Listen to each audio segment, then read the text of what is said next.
Hello guys, good evening. नमो नमः, नमः संस्कृताय। मैं माला मैम आप सभी का हार्दिक स्वागत और अभिनंदन करती हूँ आपके अपने यूट्यूब चैनल एमएस क्लासेस 1 में। दोस्तों, आप सभी का हार्दिक स्वागत है आज की प्रश्नोत्तरी में। आज का जो हमारा प्रश्नोत्तरी वह है संस्कृत व्याकरण प्रवेशिका से लिया गया है, जो डॉक्टर बाबूराव सक्सेना का जो व्याकरण का बुक है। तो यह जो है सिलेबस हमारे सिलेबस में लगा हुआ यूपीटीटी जो 2022 की परीक्षा 2026 में निर्धारित है 3 और 4 जून को। तो 3 और 4 जून को जो है यह पेपर निर्धारित होने वाला है। 2022 का ये फॉर्म भरा हुआ है और जो है 26 में होने वाला है। तो आइए हम लोग चलते हैं इसके प्रश्नोत्तरी को, जो व्याकरण से प्रश्नोत्तरी है।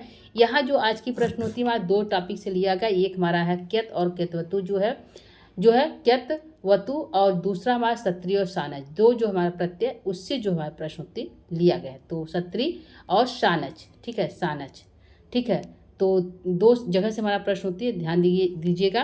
तो आइए हम लोग चलते हैं प्रश्नों की तरफ। इसके साथ ही यदि आपको प्रश्न के उत्तर कितने सही हुए, आप हमें जो है कमेंट बॉक्स के माध्यम से बता सकते हैं। तो पहला प्रश्न आपके सामने प्रस्तुत है। प्रश्न है क्यत तथा क्यतवतु कौन सी संज्ञा करता है, यह हमारा पहला प्रश्न है। ऑप्शन 4 आपके सामने है, निष्ठा संज्ञा, संयोग संज्ञा, टी संज्ञा या उपधा संज्ञा। तो आंसर हम लेंगे, यहाँ पे आंसर आ जाएगा ए की तरफ, यानी पहला आंसर करेक्ट है, निष्ठा संज्ञा करता है। कौन सा? क्यत तथा क्यतवतु। तो यह पहला प्रश्न है। तो दोस्तों, प्रश्न उत्तरी हम थोड़ा फास्ट करेंगे क्योंकि प्रश्न हमारे ज़्यादा हैं, यानी 30-40 प्रश्न है, तो प्रश्न जो है फास्ट हमारे होंगे। तो यहाँ पे पहले प्रश्न का आंसर जो है पहला हमारा सही होता है। तो यहाँ पे आंसर भी लगा हुआ क्या? निष्ठा संज्ञा, ठीक है। तो ये हमारा पहले का ये सही है। दूसरा प्रश्न लेंगे। दूसरा प्रश्न है निष्ठा संज्ञा करने वाला प्रत्यय कौन सा है। तो कौन सा प्रत्यय जो है निष्ठा संज्ञा करता है? तून, केतवतु, त्वा और सत्री और सानस। तो यह प्रश्न संख्या 2 है। इसका आंसर क्या होगा? तो इसका आंसर हम लेंगे दोस्तों, इसका आंसर आ जाएगा निष्ठा संज्ञा करने वाला जो प्रत्यय हुआ है क्यत और क्यतवतु। तो प्रश्न संख्या दूसरे का यहाँ पे बी आंसर हमारा करेक्ट हो जाता है, यानी कि बी वाला आंसर हमारा सही है। आगे लेते हैं प्रश्न संख्या 3 को। आप देख सकते हैं बी वाला आंसर हमारा सही है। तीसरा प्रश्न है क्यत तथा क्यतवतु प्रत्यय किस काल अर्थ वाले धातु से जुड़ते हैं। तो यह कह रहा है कि क्यत और क्यतवतु जो है कौन से काल का बोध कराते हैं। तो वर्तमान काल धातु से जुड़े हुए, भविष्य काल धातु से, या भूतकाल धातु से, या ये भी दोनों। तो हमारा आंसर प्रश्न संख्या 3 का जाएगा, वह होगा भूतकाल धातु का। क्या? भूतकाल धातु से यह जो है जुड़ा हुआ है, ठीक है। तो यहाँ पे हमारा प्रश्न संख्या 3 का आंसर हमारा जो है सी करेक्ट होता है, यानी कि तीसरा हमारा सही है। आगे लेंगे प्रश्न संख्या 4 को। प्रश्न संख्या 4 है क्यत और क्यतवतु प्रत्यय से बने शब्द किस लिंग में होते हैं। तो ये लिंग पूछा, कौन से होंगे? पुल्लिंग होंगे, स्त्रीलिंग है, नपुंसक लिंग में, या त्रिशु लिंग, या तीनों लिंग में। तो क्यत और क्यतवतु के जो है लिंग कौन से लिंग में जो है शब्द बनते हैं। तो हमारा आंसर जाएगा पुल्लिंग में भी होता है, स्त्रीलिंग में भी बनता है, और नपुंसक लिंग, यानी कि आंसर आ जाएगा डी की तरफ, त्रिशु लिंग, यानी तीनों लिंगों में बनता है। प्रश्न संख्या 4 का यहाँ पे हमारा आंसर डी करेक्ट है, यानी डी हमारा सही है। आगे लेंगे प्रश्न संख्या 5 को। प्रश्न संख्या 5 है क्यत प्रत्यय में शेष क्या बचता है। तो क्या बचता है? क्यत यदि है तो उसका हमारा शेष क्या बचेगा? ये हमारा क्यत है, तो क्या शेष बचता है? त, तह, ता, तम।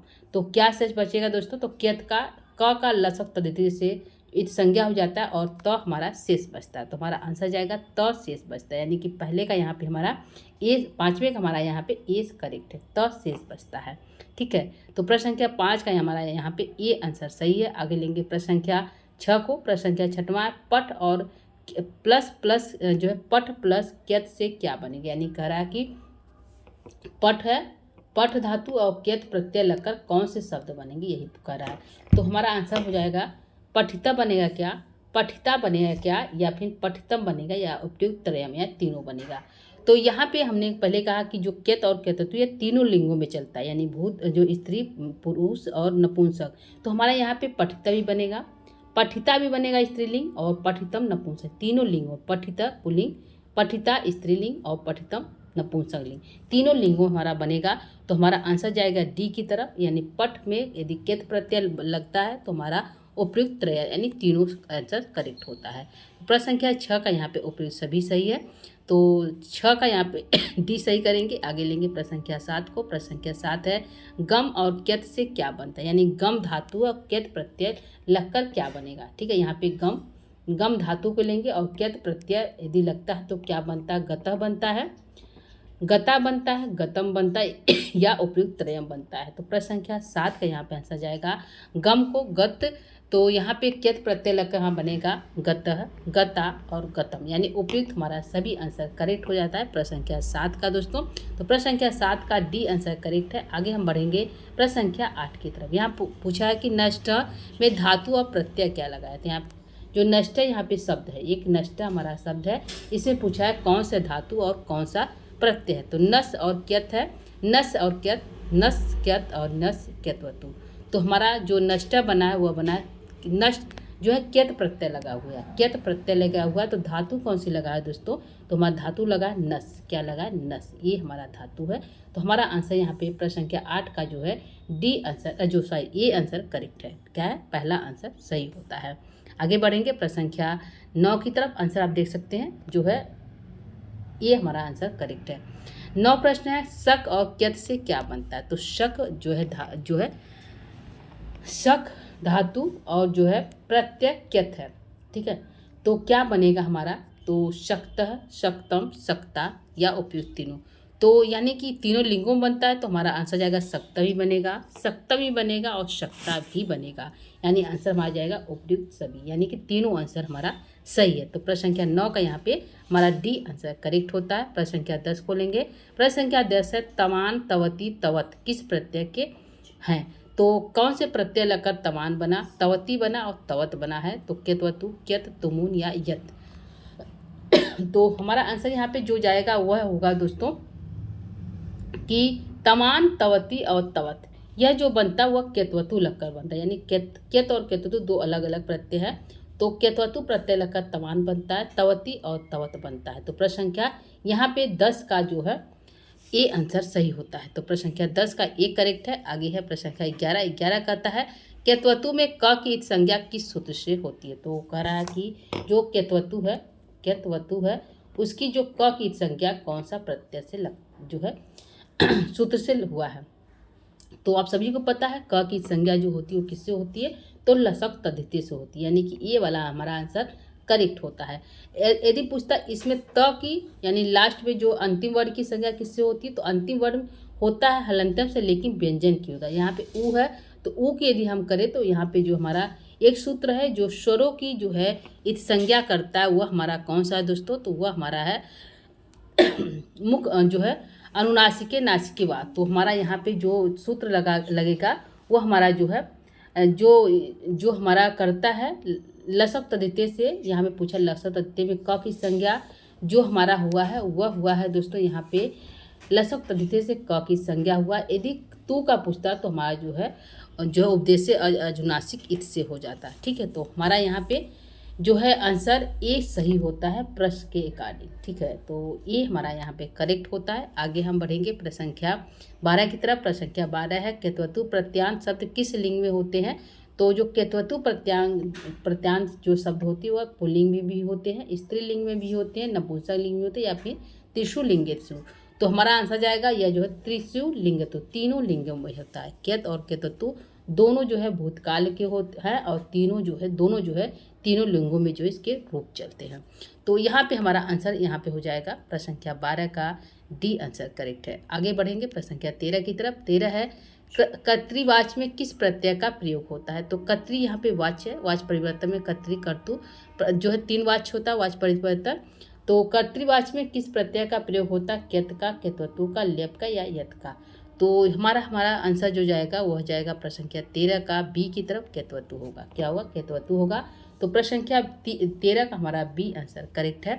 आगे हम बढ़ेंगे प्रश्न संख्या 14 की तरफ। प्रश्न संख्या 14 का था क्यतवतु प्रत्यय में शेष क्या बचता है। तो क्यतवतु में शेष क्या बचेगा, तो यहाँ पे आप देख सकते हैं क्यतवतु अभी हमने ऊपर बताया त की भी संज्ञा जो हो जाती है और क की हो जाती है, तो हमारा बचा तवत। क्या बचता है, तवत बचेगा। क्या बचेगा, तवत बचेगा। तो हमारा यहाँ पे तवत बचेगा हलंत वाला, क्योंकि उ की संज्ञा हो गई है उपदेश से अजुनासिक, इससे उ की संज्ञा हो गई है, हमारा त शेष बचता है और यहाँ पे तवत यानी कि तवत हमारा शेष बचेगा, यानी हमारा आंसर बी की तरफ जाएगा। बी वाला आंसर हमारा करेक्ट है। आगे हम बढ़ेंगे प्रश्न संख्या 15 की तरफ। प्रश्न संख्या 15 यहाँ पे कहता है कि कृ तथा केतवतु से क्या बनेगा। तो कृतवान बनेगा, कृतवतु बनेगा, कृतवत बनेगा या उपयुक्त सर्वम बनेगा। तो क्या कृत धातु है और केतवतु प्रत्यय लग का बना है कृतवान, क्योंकि दोषों ध्यान रखिएगा तीनों लिंगों में बनता है। तो कृतवान भी बनेगा, कृतवती भी बनेगा और कृतवत भी बनेगा, यानी आंसर हमारा जाएगा वह जाएगा उपयुक्त सभी। यहाँ पूछा कृत धातु और केतवतु प्रत्यय लगकर जो है यहाँ पे तीनों रूप बन जाता है, तो हमारा आंसर जाएगा उपयुक्त सर्वम। तो प्रश्न संख्या 15 के यहाँ पे हमारा डी आंसर करेक्ट है। 16 के लेंगे। 16 नंबर प्रश्न है, तेज और केतवतु से क्या नहीं बनेगा। तो क्या नहीं बनेगा ये पूछा है, तो त्यक्तवान बनेगा, त्यक्तवती बनेगा, त्यक्तवत बनेगा या फिर उपयुक्त सर्वम। तो यहाँ पे क्या नहीं बनेगा यह पूछा है, ठीक है, ठीक है। तो यहाँ पे क्या नहीं बनेगा, तो हमारा आंसर जाएगा यहाँ पे जो हमारा जो नहीं बनेगा वह यहाँ पे है जो है त्यक्तवती। क्या है यह जो हमारा नहीं बनेगा, क्या त्यक्तवती यहाँ पे हमारा नहीं बनेगा। तो हमारा यहाँ पे आंसर जो है 16 का जो है डी बी वाला आंसर करेक्ट है। अगला प्रश्न है, प्रश्न संख्या 17 है, श्रुतवत किस लिंग में है। तो श्रुतवत जो है कौन से लिंग में है, तो पुल्लिंग है, स्त्रीलिंग है, नपुंसक लिंग में, कौन से लिंग में श्रुतवत है। तो जो श्रुतवत बनता है वह जो है नपुंसक लिंग में बनता है। कौन से लिंग में दोस्तों, नपुंसक लिंग में। तो प्रश्न संख्या 17 का यहाँ पे सी आंसर करेक्ट है। अगला है प्रश्न संख्या 18 है, सृष्टवती में प्रत्यय क्या लगा हुआ है। सृष्टवती तुमुन, क्यत, लेप या केतवतु। तो सृष्टवती में केतवतु प्रत्यय लगा हुआ, कौन सा लगा है दोस्तों, केतवतु प्रत्यय लगा हुआ है। तो प्रश्न संख्या जो है यहाँ पे 18 का जो है डी करेक्ट होता है। अगला है प्रश्न संख्या 19 कहता है कि पितः में प्रत्यय क्या है। तो पिता जो है उसमें प्रत्यय क्या लगा हुआ यह कह रहा है। तो पिता में पूछा है कौन सा प्रत्यय लगा, क्यत, केतवतु, लेप या फिर यत। तो हमारा यहाँ पे पिता बना है, तो पिता जो बनता है उसमें क्यत प्रत्यय लगा हुआ है। कौन सा, क्यत प्रत्यय लगा हमारा जो है पिता बना है दोस्तों। तो हम प्रश्न संख्या 19 का यहाँ पे ए आंसर सही है। अगला प्रश्न है प्रश्न संख्या 20 यहाँ पे देखेंगे। प्रश्न संख्या 20 यहाँ पे कहता है दोस्तों, ज्वलत प्लस क्यत से क्या बनेगा। ज्वलित है, ज्वलिता, ज्वलितम या उपयुक्त त्रयम। तो ज्वलत में क्यत प्रत्यय यदि हम लगाएंगे तो ज्वलिता भी बनेगा, ज्वलिता भी बनेगा और ज्वलितम बनेगा। तो प्रश्न संख्या 20 का यहाँ पे आंसर, यदि आंसर की बात करते हैं तो यहाँ पे हमारा आंसर जो जाएगा वह डी की तरफ जाता है, यानी कि उपयुक्त सभी बनेगा।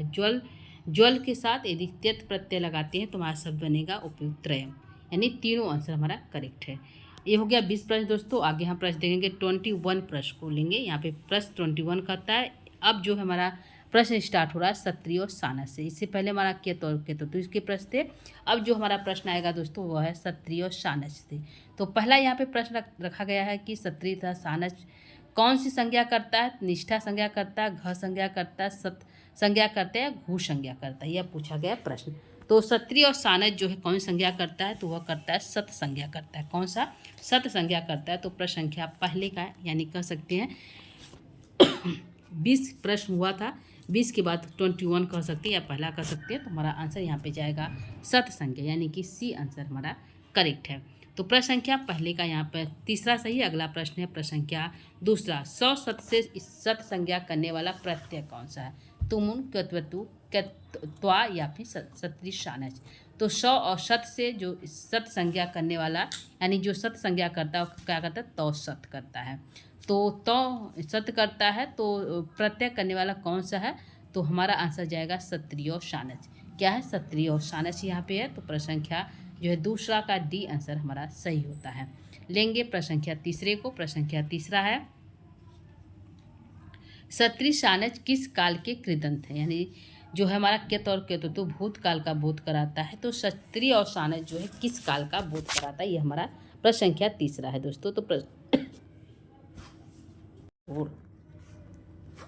तो इसका क्या आंसर होगा दोस्तों, वर्तमान काल का कृदंत का, भविष्य काल का, भूतकाल का, या ये भी दोनों। तो प्रश्न संख्या 3 का यहाँ पे आंसर जाएगा, जो सत्रिय और सानस कह रहा है किस काल के कृदंत है, तो हमारा आंसर जाएगा वर्तमान काल कृदंत। वर्तमान काल का बोध कराता है, वर्तमान काल में चलता है सत्रिय और सानस। तो प्रश्न संख्या यहाँ पे तीसरे का ये आंसर करेक्ट है। तो यहाँ पे तीसरे का ये है। अगला है प्रश्न, सत्रिय सानस के शब्द किस लिंग में होते, पुल्लिंग, स्त्रीलिंग, नपुंसकलिंग या त्रिशुलिंग यानी तीनों लिंगों में जो यहाँ पे आंसर जाएगा दोस्तों प्रश्न संख्या 4 का सत्री और शाना वर्तमान काल कृदंत के बोध कराते हैं, लेकिन यहाँ पूछ रहा है कि किस लिंग में होते हैं। तो यहाँ पे पुल्लिंग भी होता है, स्त्रीलिंग या नपुंसक तीनों लिंगों में चलता है। तो प्रश्न संख्या 4 के यहाँ पे हमारा डी आंसर सही होता है, त्रिशु लिंगु यानी तीनों लिंगों में होता है। तो प्रश्न संख्या यहाँ पे डी हमारा करेक्ट है। अगला प्रश्न है प्रश्न संख्या 5, यह कहता है सत्री प्रत्यय में शेष क्या बचता है।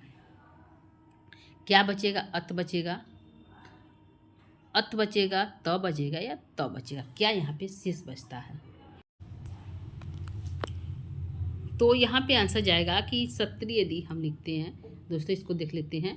तो जो स की संज्ञा किससे होगी, तो लसक तद्धित से होगी। किससे हो जाएगा दोस्तों, लसक को तद्धित से जो है स की इस स की संज्ञा हो जाएगी, इसमें अ बचेगा।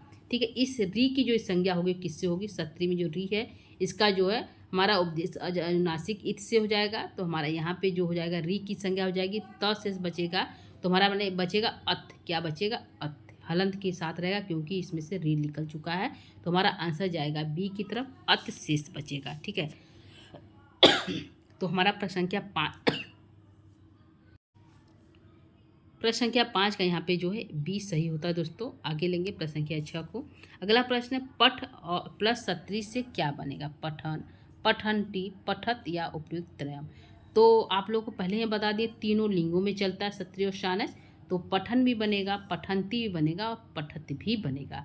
तो प्रश्न संख्या पठ के साथ सत्री लगकर पठन, पठंती और पठत बनेगा। तो हमारा आंसर जाएगा उपयुक्त त्रयम। तीनों आंसर हमारा यहाँ पे करेक्ट होता है। अगला प्रश्न है प्रश्न संख्या 7 कहता है गम के साथ सत्री लगकर क्या बनेगा, गच्छन, गच्छन्ति या गच्छत या उपयुक्त त्रयम।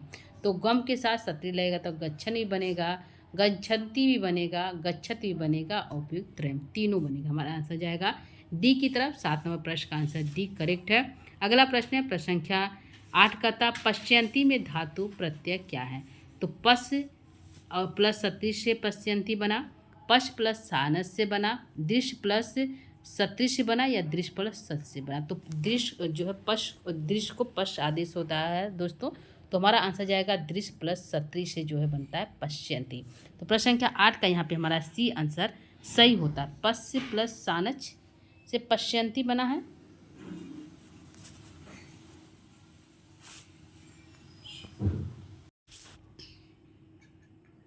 तो दोस्तों यहाँ पे हमारा आंसर जो सही हो जाएगा वो हो जाएगा पश प्लस सत्री से जो है सत्री रहेगा दोस्तों, सानच नहीं रहेगा। ठीक है, तो हमारा आंसर यहाँ पे जाएगा जो है दृश्य को पश आदेश होता है।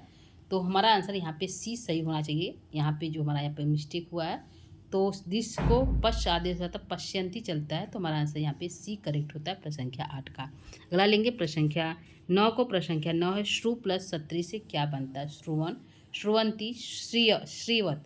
तो हमारा आंसर यहाँ पे जाएगा दोस्तों श्रु प्लस सत्री से क्या बनेगा, तो श्रु प्लस सत्री से बनेगा जो है उपयुक्त सभी। श्रुवन भी बनता है, श्रुवंती बनता है, श्रुवत भी बनता है। तो प्रश्न संख्या 9 का यहाँ पे उपयुक्त सभी यानी कि चारों आंसर हमारा करेक्ट है, तीनों हमारा आंसर हमारा यहाँ पे सही है। अगला बढ़ेंगे प्रश्न संख्या 10 की तरफ। 10 है भवन, भवंती, भवत किस प्रत्यय के हैं, सत्री, क्यत, तुमन या यत। तो भवन, भवंती, भवत यह जो है सत्री प्रत्यय के हैं। तो भवत में जो है भव में सत्री प्रत्यय लगकर भवन, भवन, भवंती, भवता बना है। तो प्रश्न संख्या यहाँ पे 10 का ये आंसर हमारा सही है। प्रश्न संख्या 11 को लेंगे। 11 है सत्री में श की इस संज्ञा किससे होती है। तो हमने अभी बता कर आया सत्री में जो है स की संख्या लसक तद्धित से, री की जो है जो उपदेश से अनुनासिक इत से हो जाता है। तो और जो है अत शेष बचता है। तो ये पूछा स की संज्ञा किससे होती है, तो स की संज्ञा जो है लसक तद्धित से होती है। तो प्रश्न संख्या 11 का यहाँ पे ए आंसर करेक्ट है। प्रश्न संख्या 12 कहता है सत्री प्रत्यांश शब्द किस लिंग में होते हैं। तो पुल्लिंग, स्त्री, नपुंसक, त्रिशु लिंगेशु किस में होता है यह पूछा है। तो जो सत्री प्रत्यांश शब्द होते हैं वह पुल्लिंग में भी होते हैं, स्त्रीलिंग में भी होते हैं, नपुंसक लिंग में भी होते हैं। हमारे आंसर जाएगा त्रिशु लिंग, तीनों लिंगों में होता है। तो प्रश्न संख्या 12 का यहाँ पे आंसर हमारा जो है डी करेक्ट है। अगला प्रश्न है प्रश्न संख्या 13 है री की संज्ञा किससे होती है। तो उपदेश से, अनुनासिक इत से, चुटु से, लसक तद्धित से या फिर तस्लोपा से। तो यहाँ पे हमारा आंसर जाएगा, अभी हमने बताया सत्री में जो री है, सत्री में जो री है इस री की संज्ञा जो है उपदेश से अनुनासिक इत से होता है क्योंकि यह जो है इस संज्ञा करने वाला सूत्र जो है यह सिर्फ जो है स्वरों की करता है। किसका करता है? उपदेश से अज अनुनासिक जो है स्वरों की संज्ञा करता है। तो री जो है स्वर है। तो यदि पूछा है कि री की संज्ञा किससे होती है, तो री की संज्ञा जो होती है वह उपदेश से अज अनुनासिक इससे होता है, क्योंकि यह जो है स्वरों की संज्ञा करता है। तो हमारा जो है स की लसक तद्धित से अत हमारा शेष बच जाता है। तो प्रश्न संख्या 13 का यहाँ पे हमारा ए आंसर करेक्ट है। प्रश्न संख्या 14 को लेंगे, यह है सानच में शेष क्या बचता है? आन, मान, अन या अच। तो सानच में जो शेष बचता है वह बचता है मान। क्या बचता है? मान शेष बच जाता है सानच में। तो 14 नंबर का प्रश्न का आंसर यहाँ पे बी सही है, मान शेष होता है। अगला प्रश्न है प्रश्न संख्या 15 का था आत्मनेयी पदी धातु में कौन सा प्रत्यय लगता है? तो जो आत्मनेयी पदी धातु का जो रूप चलता है उसमें प्रत्यय कौन सा लगता है? सत्री लगता है, सानच लगता है, क्यत लगता है या ल्युट लगता है। तो उसमें जो आत्मनेयी पदी में जो है हमारा चलता है धातु रूप, वह उसमें जो प्रत्यय लगा वह लगा है सानच प्रत्यय। तो प्रश्न संख्या 15 का यहाँ पे डी आंसर करेक्ट है। प्रश्न संख्या 19 कहता है यज प्लस सानच से क्या बनता है? तो यजमान है, यजमाना, यजमानम क्या बनता है दोस्तों? क्योंकि ऊपर हम पढ़ क्या है कि जो सानच वह तीनों लिंगों में चलता है। क्या है? सानच जो सत्री और सानच जो है तीनों लिंगों में चलता है।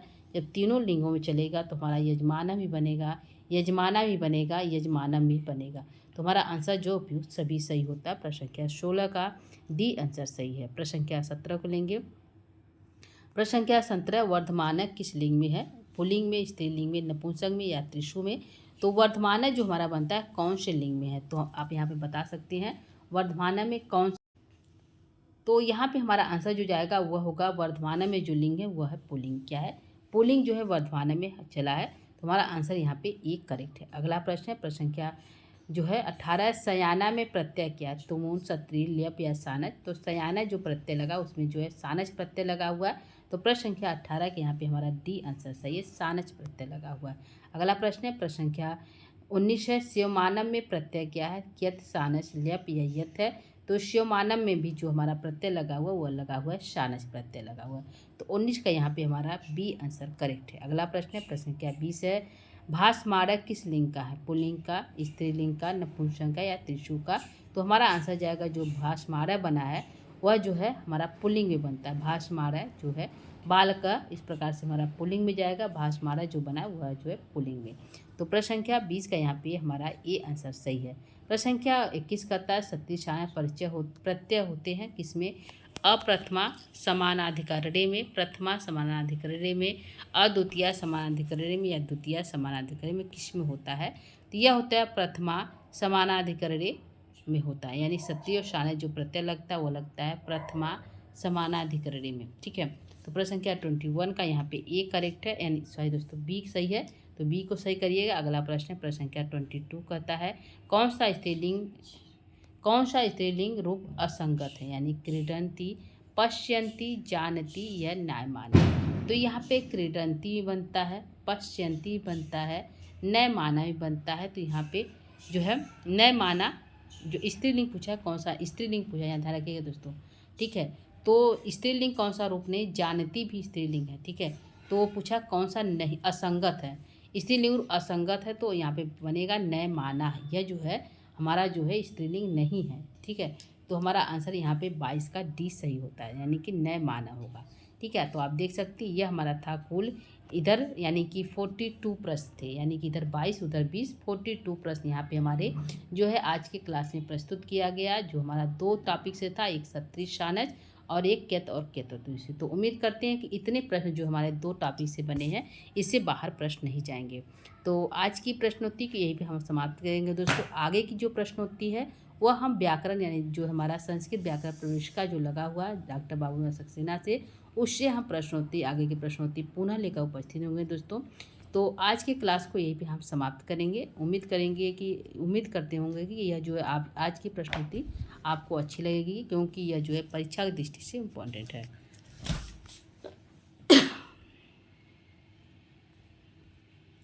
ठीक है दोस्तों, तो आज के क्लास को यहीं पे हम समाप्त करते हैं। आगे की प्रश्नोत्तरियाँ पुनः लेकर उपस्थित होंगे। तब तक के लिए दोस्तों नमो नमः, नमः संस्कृता। इसके साथ ही यदि आप हमारे चैनल पर पहली बार बने हुए तो चैनल को लाइक सब्सक्राइब शेयर जरूर करिएगा। और यदि आपके जो 42 प्रश्न है इसमें से कितने आपके सही हुए ये भी आप जो है कमेंट बॉक्स में अवश्य बताइएगा। तो आज के लिए इतना है दोस्तों। थैंक यू, धन्यवाद, नमो नमः।